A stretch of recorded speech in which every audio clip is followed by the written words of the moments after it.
নমস্কার বন্ধুরা, আমি ডায়েটিশিয়ান শিউলি। আমি আজকে আপনাদের সামনে নিয়ে এলাম ব্রাহ্মী শাকের বড়া কি করে করব। তার জন্য ইনগ্রিডিয়েন্টসগুলো দিয়ে দিই। তাই ব্রাহ্মী শাক নিয়েছি একটা বাঞ্চ, যেটাকে ছোট ছোট টুকরো করে কেটে তারপরে এটাকে গরম জলে 5 মিনিট সোকড করে রেখেছিলাম। এর মধ্যে যে পোকামাকড়গুলো থাকে সেগুলো যাতে ভালো করে ওয়াশ আউট হয়ে যায়, তাছাড়া বর্ষাকালের জন্য বিশেষ করে। তারপরে আমি বয়েলড পটেটো নিয়ে নিয়েছি দুটো, এটাকে এর মধ্যে স্ম্যাশড করব। বেসন নিয়ে নিয়েছি, এর মধ্যে প্রায় 4 টেবিল স্পুন। এবং আরও ইনগ্রিডিয়েন্টস হিসেবে নিয়েছি আমি পেঁয়াজ কুচি, ধনে এবং জিরেকে রোস্ট করে গুঁড়ো করা 1 টেবিল স্পুন, নুন পরিমাণ মতো, কাঁচা লঙ্কার কুচি আর নিয়েছি সাদা তেল। এটা দিয়ে আমি ভালো করে ভেজে নেব। এরপরে আমি আপনাদেরকে মিক্স আপটা দেখিয়ে দিই। ব্রাহ্মী শাকটা নিয়ে নিলাম,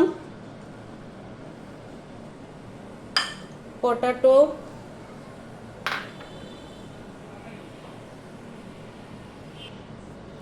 এবার বেসন নিয়ে নেব 1, 2, 3 এবং 4 table spoon.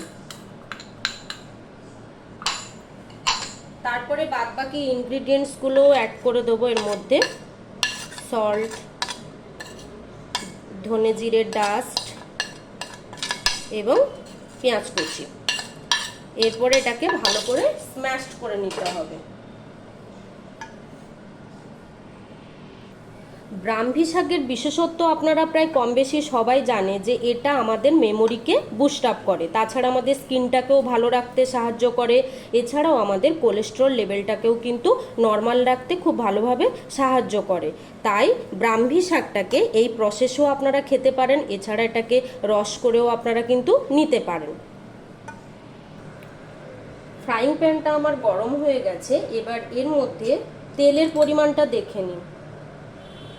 1 table spoon, 2 table spoon দিয়ে ভালো করে এটাকে আমি একটু ঘুরিয়ে নিলাম, যাতে অয়েলটা পুরো ভালোভাবে ফ্রাইং প্যানটার মধ্যে চারদিকটা হয়ে যায়। এরপরে স্ম্যাশড করে রাখা ব্রাহ্মী শাককে ভালো করে গোল গোল করে, হাতেই করবেন এটা, এবার ফ্রাইং প্যানের উপরে দিয়ে দেবো।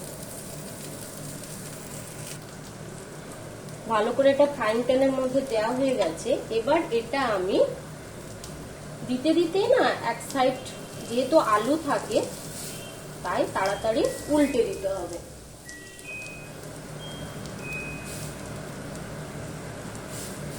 উল্টে দেবো, না হলে কিন্তু লেগে যাবে। আর তেলটা কম থাকার জন্য উল্টে দেওয়ার পরে এটাতে কিন্তু ঢাকা দিয়ে দিতে হবে। হাফ মিনিট পরে ফিরে এলাম। এবার দেখে নিই কতটা ঠিক হলো। আরো একটু টাইম লাগবে, যেহেতু শাকের ডাঁটাগুলো রয়েছে তাই এটা কিন্তু হতে একটু টাইম লাগবে। তাই আবার একবার কিন্তু আমি ঢাকা দিয়ে দেব। আলু থাকার জন্য এটাকে কিন্তু একটু ফ্রিকোয়েন্টলি ঢাকাটা খুলে উল্টে পাল্টে রাখতে হবে, না হলে কিন্তু নিচটায় পুরো লেগে যাবে। এরকম রেড কালার চলে আসবে পুরো। খুব টেস্টি হয় কিন্তু খেতে।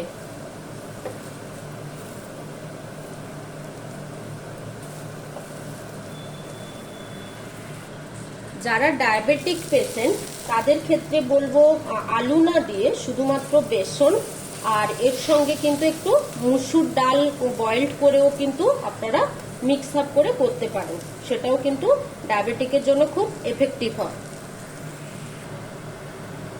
এটা প্রায় ভাজতে 5 মিনিট মতো সময় লাগলো। এবার এটাকে আমি সার্ভ করে দেখাই। দেখুন এটা কিন্তু পুরো হয়ে গেছে।